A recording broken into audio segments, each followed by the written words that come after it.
Basta safe sila, masaya yung pamilya ko, okay na rin po. Yung lockdown, ang mahirap. Tinatanong lagi ng anak ko, ma, uwi kami. Masaya po dahil alhamdulillah nagpasalamat ako sa Panginoon sana po na napunta po ako sa inyo. Kaya ni Sir Rob.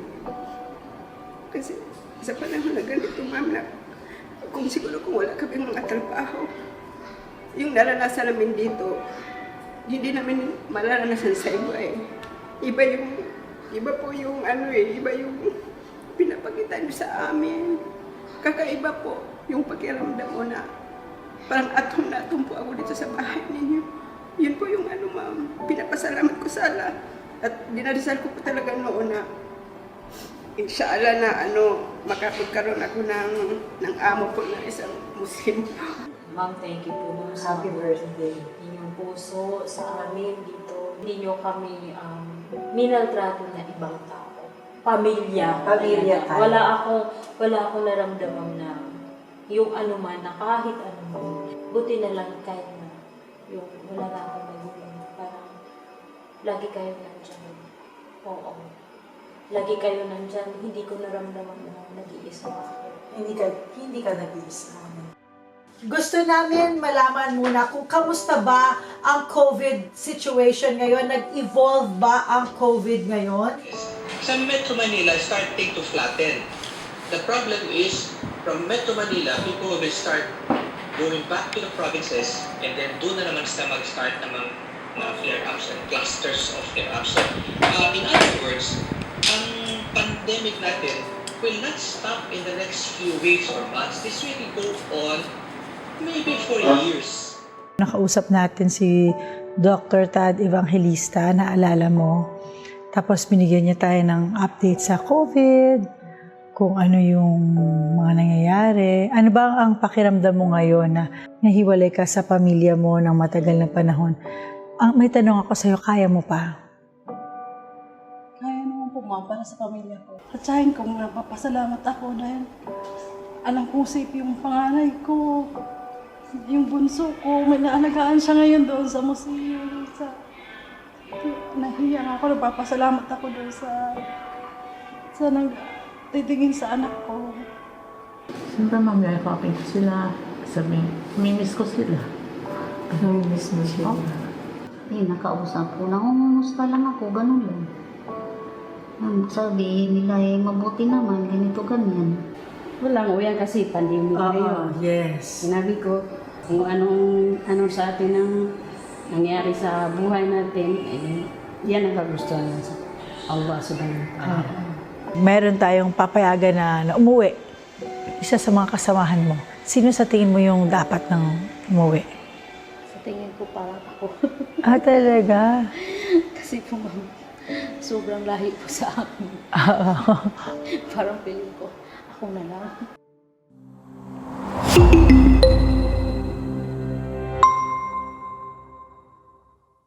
Hi guys! Welcome back to my channel. It's me, Mommy Mariel Padilla. First of all, I want to thank everyone who watched, who shared, who liked my previous vlog. Maraming salamat po. Thank you.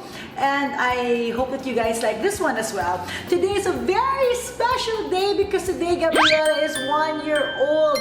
November 15, 1 year old na po siya. So, naisip ko na i-share ang isang bagay na ginawa namin during the start of the pandemic because dito sa amin, we really followed strict, very strict quarantine rules. Talagang no one comes in and out. Talagang we are very strict with that because we have little kids. Alam mo yun, so talagang maingat kami with everything, with the packages. Nakita nyo naman siguro sa previous vlog na talagang super OA sa pag-make sure na hindi magkasakit.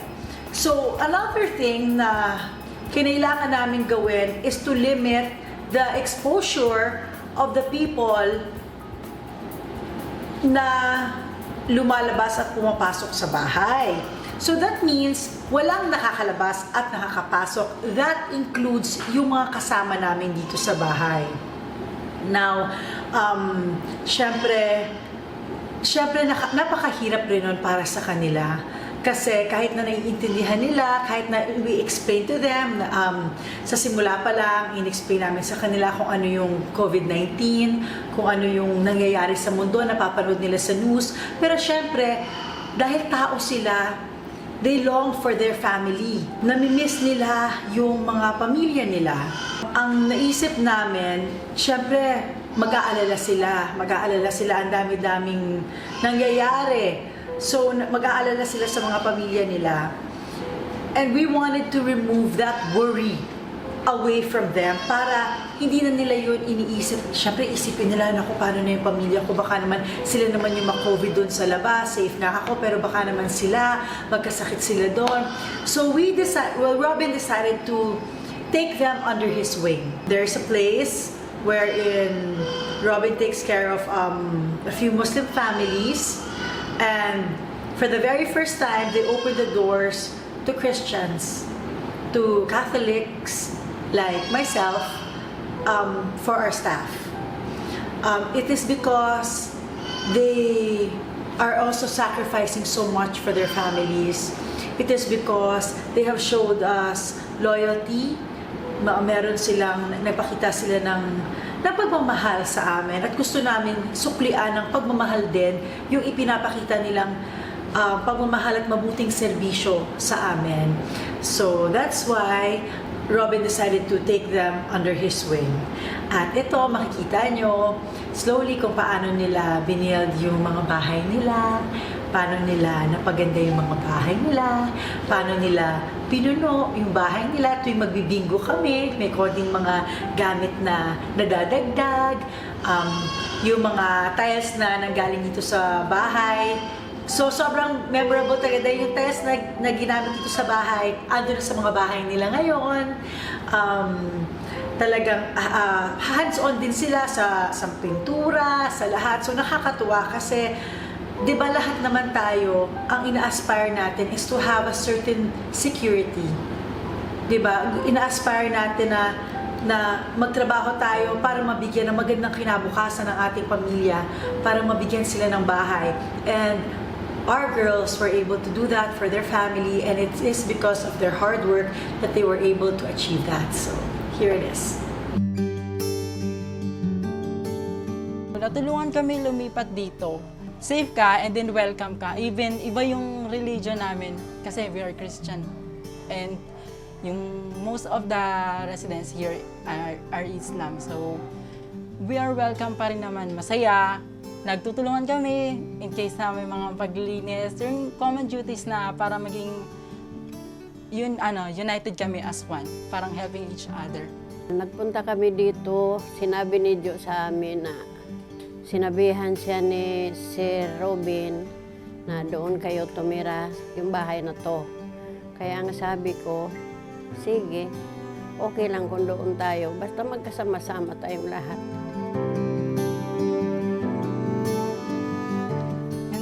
Kamusta ka na? Namimiss ka na namin. Hopefully, okay ka lang dyan at masaya ka. Alam namin masaya ka kasi masaya ka na nandito na kami at okay kami.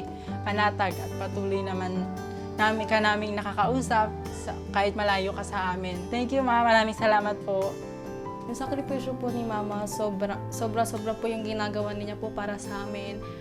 Binibigay niya po lahat yung mga gusto po namin. Thank you po sa lahat. Thank you din po sa may sakripisyo na ginawa ninyo po sa amin. Ma, mag-ingat ka po palagi, mahal na mahal ka po namin. Kahit po na may pandemic po na nagaganap sa ating pong bansa, makaya po natin to. Alam po magkikita po tayo soon, Ma. I love you po, ingat po. Salamat po. Ma, maraming salamat po sa lahat ng binigay niyo sa amin at pag-aalaga. Para sa asawa ko, maraming salamat sa iyo na kahit ganito lang tayo, ay sakripisyo ka, nagtitiis para ma-survive lang tayo, ang pamilya natin. Maraming salamat sa iyo. Ako'y nagpapasalamat kanyo sa lahat ng sakripisyo dahil hindi makatapos sa mga bata kung hindi nakaano si Diyo doon sa kina Ma'am Mariela. Kaya malaki ang pagpapasalamat ko sa anak ko. Sobra-sobra. Malapit na makatapos ang mga bata. Sobra-sobra ang pasalamat ko sa anak ko. Maraming salamat. Kakadyo naman, sana bigyan pa ng mahaba-habang buhay para kahit papaano makasama na yung mga anak niya hanggang sa pagtanda nila. Ayun lang, maraming salamat. Maraming salamat po.